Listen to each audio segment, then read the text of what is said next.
Ciao a tutti e benvenuti in Appuntamento in Giardino. Inauguro con questo video un nuovo argomento da inserire nella playlist, una nuova rubrica dedicata agli insetti del nostro giardino. Questo può essere anche utile per capire che insetti popolano i nostri giardini, ma è una rubrica che parte con la costruzione di diverse casette per insetti, in modo da ospitarli, richiamarli e dare la possibilità a questi insetti di sostare nel giardino, in modo che possono poi partecipare all'impollinazione, alla difesa delle mie piante dagli attacchi degli afidi, come ad esempio sarebbe molto utile attirare delle coccinelle. Ma ci sono tanti insetti che possono arrivare, alcuni non sono di bell'aspetto, magari fanno anche un po' paura a guardarli, tipo le forbicine, perché hanno queste pinzette alla fine del loro addome che possono spaventare, ma sono insetti completamente innocui. Possiamo richiamare anche diversi tipi di ragno che possono essere ospitati in queste casette, sicuramente ci andranno, e anche i ragni nel nostro giardino sono molto utili.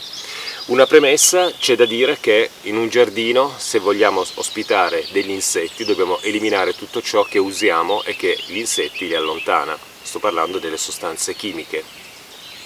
Le sostanze chimiche in giardino possono essere veramente molto pericolose, sia per gli animali e anche per la nostra salute.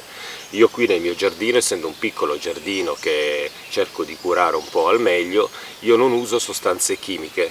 Come concime io uso lo stallatico pellettato e il compost. Per quello che riguarda la difesa delle mie piante dagli afidi, cerco di eliminarli manualmente, oppure faccio delle soluzioni magari con l'aglio da spruzzare sulle piante. In questo modo questo giardino non è contaminato con sostanze pericolose e quindi posso avere la possibilità di richiamare questi insetti. Se noi abbiamo un giardino pieno di sostanze chimiche, un giardino magari con un prato all'inglese, in cui abbiamo eliminato già una parte della diversità, perché un prato all'inglese tende ad essere un ambiente abbastanza povero per quello che riguarda la presenza di animali. Se usiamo nel nostro giardino per concimare le rose, ad esempio, prodotti chimici, o usiamo, appunto, come dicevo, per gli afidi, spruzziamo dei prodotti chimici, noi allontaniamo gli insetti, e quei pochi che ci sono rischiamo di farli morire. In questo modo, unendo questo giardino naturale e non chimico alla presenza di casette adatte per gli insetti, attiriamo una marea di questi insettini che verranno a popolare il giardino: coccinelle, forbicine, ragni, crisope, mi sembra che si chiamano così, questi insetti verdi. Mi piacerebbe anche capire come attirare nel mio giardino le mantidi religiose. Qui ce ne sono alcune che ogni tanto vedo, ma non sono insetti abbastanza frequenti qua in questo luogo dove vivo io, sarebbe bello attirarle.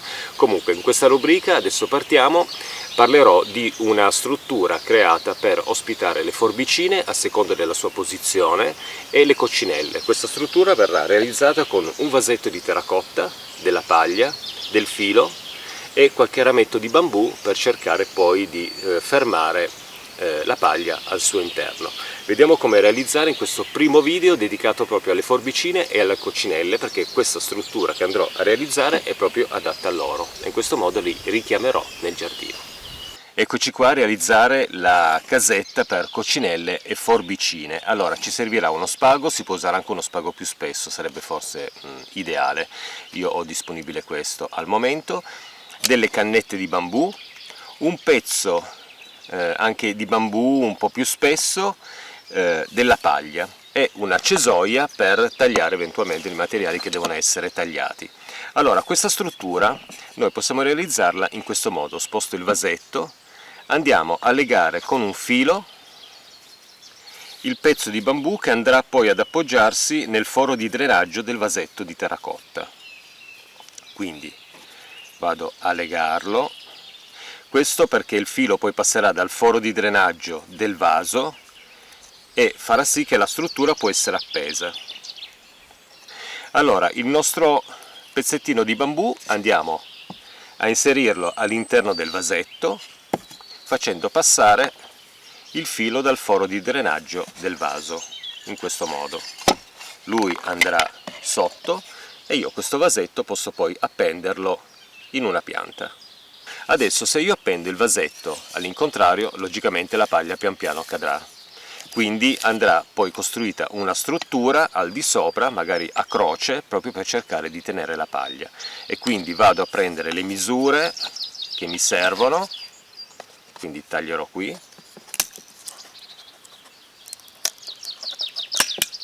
ecco,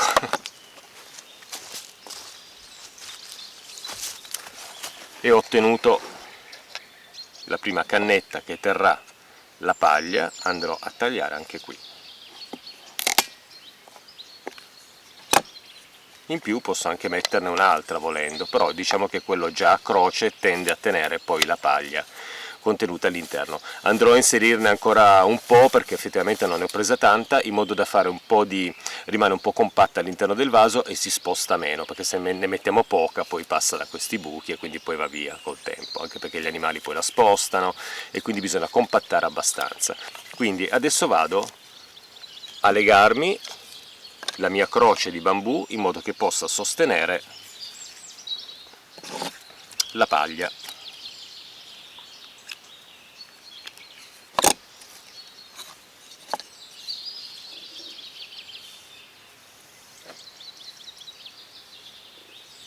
Adesso andrò a crearmi, a prendere un altro filo un po' lungo,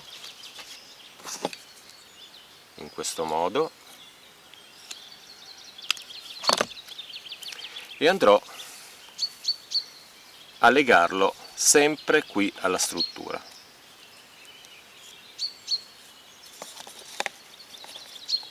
A croce per tenere la paglia. Adesso vado a togliere la paglia del mio vasetto, questo era soltanto per farvi vedere come inserirla. Dopo vado a prendermi ancora un pochettino di paglia. Andrò anche a inserire nel buco di drenaggio, nel foro di drenaggio, il filo della croce.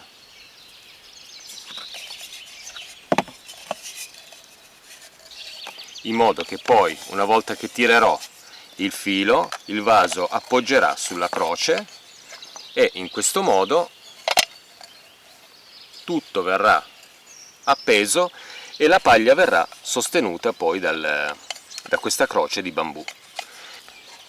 Adesso, durante l'inserimento della paglia all'interno del vaso, cerchiamo di mantenere il filo della nostra croce centrale, perché se viene spostato poi viene spostato anche questo e tende poi a fare questa roba qua, questo movimento. Quindi teniamo il filo centrale e pian piano con la croce appoggiata al vaso andiamo a riempire il nostro vasettino con la paglia. Volendo possiamo anche utilizzare le foglie secche delle graminacee che abbiamo in giardino, tanto le dobbiamo tagliare prima dell'arrivo della primavera e quindi questo materiale può essere veramente molto ma molto utile. Inserisco anche qui, presso un pochettino, tanto poi della paglia poi andrà via, quindi meglio metterla un pochettino pressata in questo modo. Così ho creato la mia casetta per forbicine e coccinelle. Adesso, tenendo tutto ben appoggiato e prendendo per il filo, questo sarà il risultato finale. Adesso vediamo come sistemarlo in giardino a seconda dell'animale che vogliamo attirare. Io qui in giardino ho già appeso 3 di questi vasetti di terracotta con paglia. Li ho appesi ad un'altezza non tanto giusta, diciamo che l'altezza ideale dovrebbe essere tra 1,5 metri, 2 metri più o meno di altezza, per attirare ad esempio le coccinelle, che volano comunque. Spesso le coccinelle ce le troviamo addosso proprio perché volano 1,5 metri di altezza e quindi ci arrivano addosso, non sono insetti che volano a livello del terreno. E quindi in questo modo, mettendo sospesi i vasetti di terracotta, attiriamo questi insetti, quindi la posizione ideale sarebbe 1,5 metri, 2 metri di altezza. Quella posizione può essere anche utile alle forbicine, ad esempio se abbiamo una pianta in cui notiamo la presenza delle forbicine ne possiamo installare una proprio per ospitarle, magari tra i rami della pianta. Altrimenti, visto che le forbicine nidificano nel terreno, possiamo metterla proprio a livello del terreno in modo che quando escono dalla terra pian piano scoprono la casetta che li ospiterà e la popoleranno e troveranno rifugio. Naturalmente queste casette da giardino che noi andiamo a creare possono ospitare diversi animali, quindi una volta che noi le abbiamo sistemate in giardino, se poi dobbiamo controllare, vogliamo vedere se tutto è sano, magari vogliamo sostituire la paglia, usiamo sempre dei guanti, perché molto spesso in queste casette magari entrano dentro degli animali che possono essere un po', non dico pericolosi, ma possono morderci, come ad esempio i ragni. I ragni qui in giardino ce n'è dappertutto e quindi bisogna fare un pochettino di attenzione. Ma ogni insetto, anche se non è di bell'aspetto e può essere anche un po', diciamo, pericoloso per via del morso, è sempre utile in giardino, e quindi non dobbiamo avere paura di ospitare una biodiversità di insetti molto vasta nel nostro giardino, perché ognuno ha la sua utilità. In natura è sempre tutto in equilibrio, e se vogliamo un giardino sano, rigoglioso, pieno di insetti, pieno di fiori, logicamente ci vorrà tutto un esercito di animaletti che vengono a proteggere e a impollinare le nostre piante. Allora ci spostiamo e vediamo come sistemare il vasetto per la forbicina. Per attirare le forbicine nel mio vasetto, io sistemo il vasetto, non lo appenderò, ma terrò i fili nel caso di un altro utilizzo, poi magari più avanti, se vedo che non viene colonizzato o per un eventuale spostamento, io vado a inserire il vasetto che ho realizzato prima appoggiato sopra due pietre a 3-4 cm dal terreno, cercando di dargli un po' di stabilità. In questo modo le forbicine, uscendo poi dal terreno, verranno a colonizzare poi la casetta. Ho lasciato la croce di bambù in modo che, se vedo che non è colonizzato, poi alla fine non viene utilizzato, al limite posso prendermi i miei fili e appenderlo magari in un albero. C'è da ricordare anche che quando sistemiamo queste strutture, ad esempio per le forbicine a livello del suolo, bisognerebbe farlo sempre in una zona un po' di ombra, perché bisogna dare l'opportunità a questi insetti di abituarsi alla nuova casetta. È una soluzione che non è molto assolata, molto calda, è utile perché gli insetti noi molto spesso in giardino li notiamo proprio nelle vicinanze delle piante, dove c'è una zona d'ombra dove loro possono rifugiarsi. Una volta che viene colonizzata la casetta, io magari la prendo, la sposto e la appenderò ad una certa altezza, magari su una pianta, come dicevo, di pesco ed altro. Oppure posso lasciarla qui proprio come casetta per forbicine, proprio in questo angolo. Posso lasciarla per quest'anno qui e vedere poi se c'è movimento, se c'è una popolazione magari di questi insetti o ne arrivano altri, e vedere un po' come funziona il tutto, nel senso come esperimento. E questo è un modo per portare in giardino un qualcosa che può essere utile e anche sfruttare poi questo discorso molto importante, soprattutto negli ultimi anni, che è quello del riciclo di materiale che abbiamo, perché solitamente noi buttiamo via tantissime cose, ma possono rivelarsi utili poi nel nostro giardino. Adesso ci spostiamo in un'altra zona dove ho cominciato a costruire questo hotel per insetti veramente molto grande, abbastanza grande, in cui nel tempo poi andrò a inserire vari materiali. Eccomi davanti a questa struttura in costruzione che sto allestendo come hotel proprio degli insetti. Questo è veramente un hotel con diversi pianerottoli, con diversi spazi, ognuno sarà poi ospitato da un animale diverso, perché bisogna vedere anche che cosa preferiscono gli animali per nidificare o per sostare magari nel nostro giardino, e quindi possono essere utili magari delle canne di bambù, delle pigne, della paglia, delle cortecce, e pian piano io andrò a riempire tutti questi spazi vuoti con del materiale. Sotto sistemerò della paglia nei buchi di questa struttura, alla base di questa struttura ho utilizzato dei blocchi di cemento, insistemerò all'interno della paglia perché possono essere utili magari per attirare dei ricci, magari durante la notte verranno a sostare qui o si muoveranno e poi durante il giorno verranno a sostare al di sotto di questa struttura.